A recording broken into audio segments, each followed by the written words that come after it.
Okay. Umpisa na po na naman natin ng ating update sa Kim Pao for today, guys. Bago naman tayong pasabog ngayon. Kim Chiu may pasabog sa mga fans this coming December. Kaya aabangan natin yan. Paolo Avellino, namimiss na po niya si Aki, ang kanyang anak. Line items natin, actress, may pasaring kay LJ Reyes. Ito ay isang revelasyon. Okay, bago po natin pisa ng ating updates o ang ating istorya, gusto ko lamang po kayong bigyan ng introduction sa aking YouTube channel. Intro, pasok! Okay, umpisa na po natin ang ating kwento, pasabog. Kim Chiu may pasabog sa this coming December sa kanilang mga fans. Kasama po si Kim Chiu sa mga artista na may pasabog sa mga fans sa this coming December, guys. Believe it or not, guys, ito po ay aabangan natin dahil alam naman po natin na talagang may pasabog ang Kim Pao. At hindi lamang po yan, guys. Alam niyo ba kung ano yung kanilang pasabog sa December? Ay kakaiba daw to, guys. Ayon dito sa ating legit na sources, ito daw, guys, ay parang very unique. As in na unique. Dahil si Kim Chiu, guys, ay parang sinabinata siya ng mga ibang director na kung saan po ay sinabi sa kanya na gusto nila na magkaroon ng pasabog. Yung kakaibang pasabog daw sa mga fans nila. Yung pasabog na yun, guys, is talagang kakaiba. Dahil mamimigay po sila ng ayuda. Kaya ito, guys, alam kong masayang-masaya kayo dyan sa ating update. Alam kong excited kayo na marinig yung salitang ayuda. Diba? Nakakagigil yung salitang ayuda, guys. Dahil akala ko lang, politiko lang yung may ayuda. Sana naman, pati sa atin dito, makatanggap tayo ng ayuda. Dahil ang mga fans dyan ay nanggigigil na sa ayuda na term. Ay ito na tayo, guys. Ang abangan natin ay ang ayuda nila Kim Chiu at saka ni Paolo Avellino. Yun daw, guys, ayon dito sa ating legit na sources ay ipapamahagi daw nila yung parang kumbaga 1/4 ng kanilang income. Wow! 1/4 ng kanilang income yung ipapamahagi nila sa mga netizen. Sino ba naman ang ayaw niyan? 1/4 na ng income nila, guys. Isipin niyo yan, kahit sino, guys. Wala pa akong narinig na artista na nagbibigay ng 1/4 sa kanilang income. Ito lang dalawa na to, sila Kim Chiu at saka si Paolo Avellino lang. Yan lang po yung artista na narinig ko na ipapamahagi yung 1/4 ng kanilang income. See? Tingnan nyo, guys, kahit saan man sulok ng mundo tayo, kahit saan ka man, ngayon lang talaga ako nakakarinig na ipapamahagi nila yung 1/4 ng kanilang income. Diba? Ang laki na yun, guys, kung iisipin natin yung 1/4 ng kanilang income yung ipapamahagi sa atin. Samantala yung mga iba, hindi po sila nakaka-receive ng mga ayuda. Tayo lang po ng mga netizen ang nakaka-receive ng ayuda ng Kim Pao. Sa mga artista po, guys, paki-comment down below mo nga po, guys, kung may alam kayong artistang namimigay ng ayuda ng 1/4 sa kanilang income. Kasi kung may alam po kayo, guys, is pwede ninyong i-comment down below dito sa baba. Pero pag wala naman tayong alam, kasi wala pa naman ako nare-receive na or naririnig na namimigay ng mga 1/4 ng kanilang income ang mga artista Dahil ang priority ng mga yan, ayon dito sa aking legit na sources, ang priority ng mga yan is yung sarili muna bago yung iba. Ganyan daw kasi yung mga ibang artista, guys, lalong-lalo na pag ikaw ay baguhan. Pag baguhan ka daw kasi is kitang-kita mo dyan yung kalamangan. Ang sinasabi kasi nila dito, guys, is yung parang nanlalamang. Yun daw yung term. Pero sa mga baguhan na artista, don't expect na ganyan. Kahit naman siguro po, hindi na baguhan, yung talagang matagal na sa showbiz. Wala pa naman akong naririnig. Ngayon na ako nakarinig ayon dito sa ating legit na sources. Kaya that was the surprise at hindi daw inasahan ng mga, ito guys ito, ayon dito sa ating legit na sources hindi daw inasahan ng management nila Kim Chiu at saka si Paolo Avellino na ganun daw yung isa-surprise nila sa kanilang fans. Dahil daw, naawa daw sila sa kasagsagan daw pala ng bagyo, wala daw ni isang tumulong sa kanila. Only daw yung mga tao lang daw na tumulong sa kanila, yung kanilang sarili lang daw guys. Which is very true. Pati yung politiko na inaasahan natin, hindi naman sila tumutulong hanggang salita lang.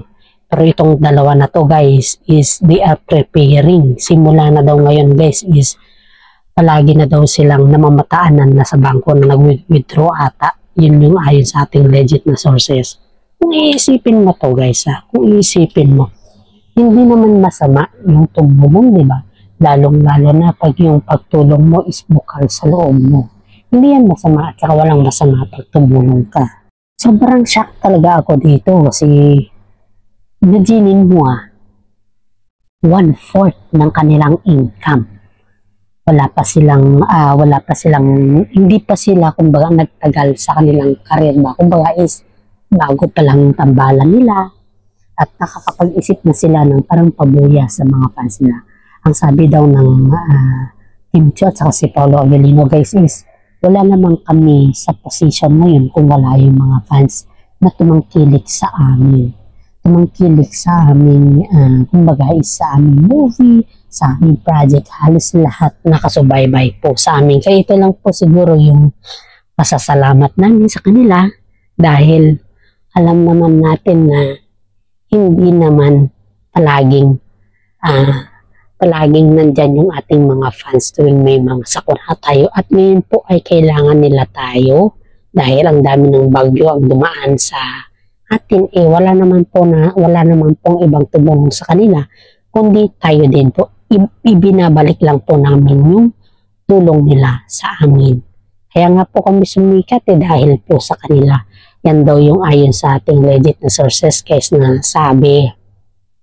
At naantinag daw yung mga puso ng mga fans at mga management nila dahil sa kagandahang loob ni Kim Chiu na sinabi sa kanila. Kasi parang kumbaga na-shock daw yung mga na-shock daw yung mga kasamahan nila sa showbiz kasi hindi daw nila inaasahan na ganun daw yung sasabihin ni Kim Chiu.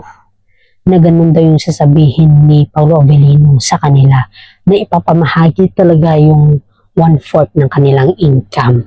Yung income na yun guys is hindi naman hiningi yun kundi pinaghirapan naman nila.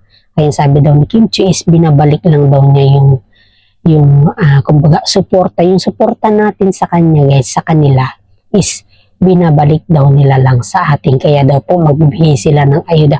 Whatever ayuda man yan guys, anumang klaseng ayuda yan guys, we need to accept. Kasi pera man yan, pagkain man yan, damit man yan, shelter man yan, we cannot refuse kasi tayo po ay nasalanta ng bagyo at tayo po ay nabahaan din.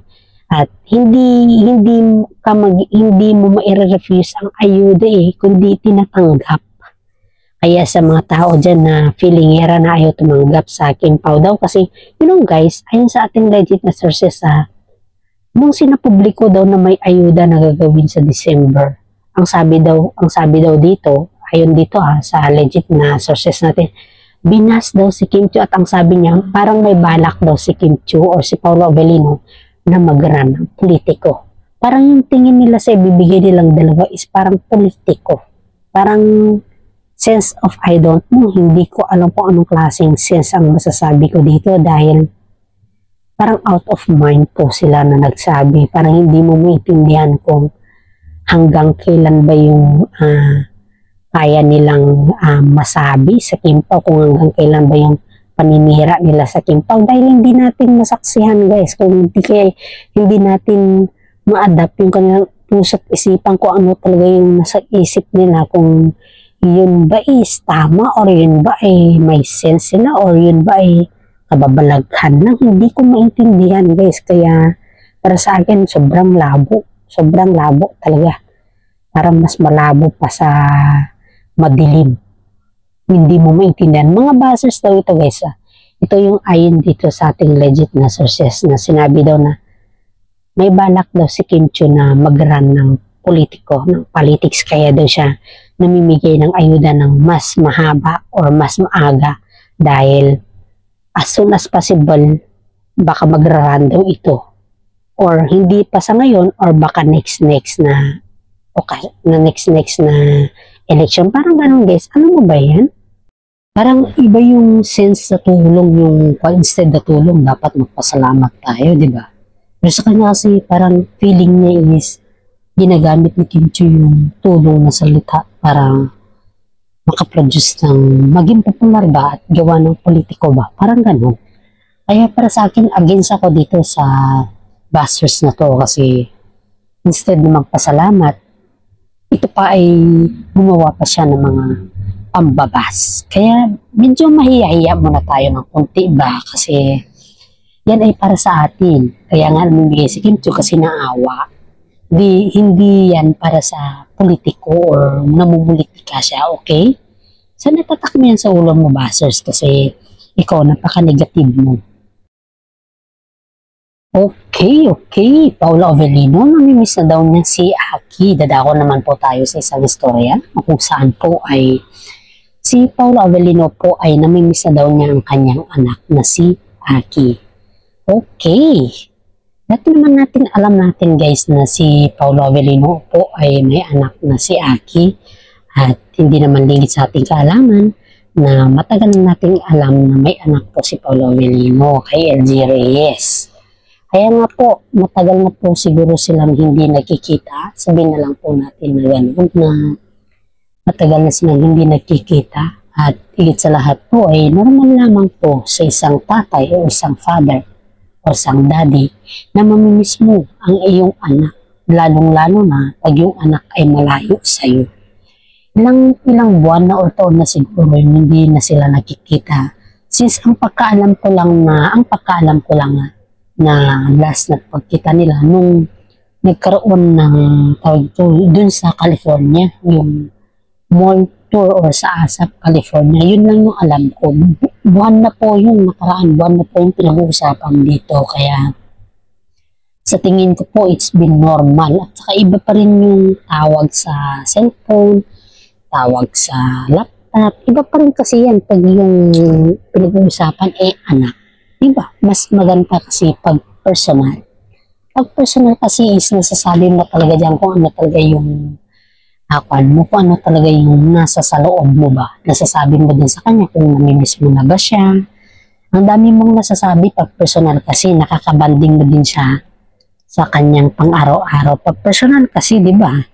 Kaya iba pa rin pag personal. At saka guys, alam nyo, pag ikaw ay parents na, iba yung miss na salita Iba yung salita natin na miss natin ang isa't isa kung sa personal iba naman yun. Sa cellphone, guys kung sa cellphone based sa akin sa cellphone kasi guys is pwede mong dayain niya.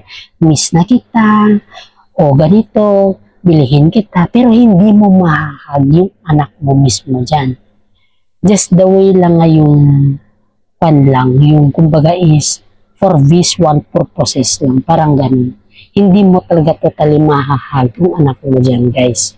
Hindi mo siya, makikita mo nga siya, pero hindi mo siya mahahawakan.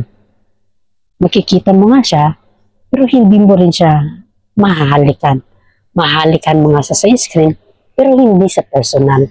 Ito yung mga side kasi, or sinasabi ko ito guys kasi naranasan ko kasi yung ganyan na malayo yung parents mo, tapos sabihin sa'yo na mimiss ka, sabihin sa'yo na mahal ka, pero hindi ka naman nila mahahawakan, tsaka hindi ka nila mahahag sa personal. Kumbaga ba is iba pa rin yung yung makikita mo sa personal, di ba? Believe it or not guys, kung sino po yung nakakaranas dyan na malayo yung mahal mo sa buhay, paki-comment down below lang po guys. Kasi alam kong lahat po tayo niyan is nakaranas po niyan, hindi lamang po si Paolo Avellino.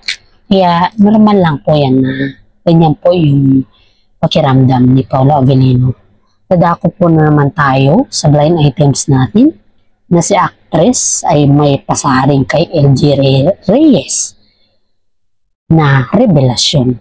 Okay guys, ito na naman tayo sa revelasyon. Ang actress nito guys is pakialamera talaga. Ang sabi daw kay LG Reyes ay dapat daw nang ilayo si Aki kay Paolo Avellino dahil bakit daw ipra-priority ni Paolo Avellino ang mamimigay ng tao, samantala daw ang obligasyon daw niya kay Aki ay hindi daw niya maibibigay ng tama. Wow! Parang ikaw na yung, kumbaga guys, parang ikaw na si Paolo Avellino. Bakit? Alam mo ba kung magkano ba yung obligasyon ni Paolo Avellino? Kung magkano yung pinapadala niya kay Aki? Diba? Kaya, hindi mo pwedeng sabihin na may pasarin ka kay LJ kasi hindi mo alam kung anong sitwasyon nila LJ at saka si Paolo Avellino at saka si Aki as of now. Kaya nga sabi ni Paolo namimiss niya na si Aki and then goes around, yan yung sasabihin mo na magsabi ka na bakit namimigay si Paolo Avellino sa mga fans samantala yung anak niya hindi na binibigyan. Saka pasaring ka pa kay LJ na mabigat ang obligasyon pag ikaw ay single mom. Nagyan. Grabe. Grabe yung pasaring mo, girl. Nakakahiya. Bakit? Ina-update ka ba ni Paolo kung magkano binibigay niya, di ba? Saka, alam naman natin na may trabaho man o wala si Paolo Avellino, namibigay pa rin kay Ate yan. Kaya huwag kang na ganyan na magsabi. Kasi wala ka sa posisyon at saka wala ka sa sitwasyon. Itong na to na actress na to, akala mo, perfecto. May anak din to, guys. May anak din to. Tsaka yung anak mo, guys, is hindi niya kasi masuportahan. Kaya niya dinimanda yung ka-live-in niya before. Kaya siguro may hugot ito. At saka talagang pasarin niya talaga. Kaya may hugot ito eh. Kumbaga is naninira na to eh. Eh itong actress na to is wala tong patutungan, wala siyang mapapala. Kaya kung pwede guys, pakicomment down kung ano po yung advice ninyo sa actress na to. Kasi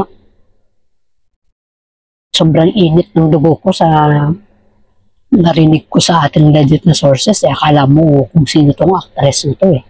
And this is for today. Paki-like, subscribe. Yan lang po ang hiling ko sa inyo guys. Paki-like, subscribe naman po. At one comment lang po, ayos na tayo dyan. At share din po kung nagustuhan niyo po ang ating content. Huwag din po ninyong kalimutan umpisa hanggang sa dulo po na papanoorin. Maraming salamat at God bless po sa ating lahat.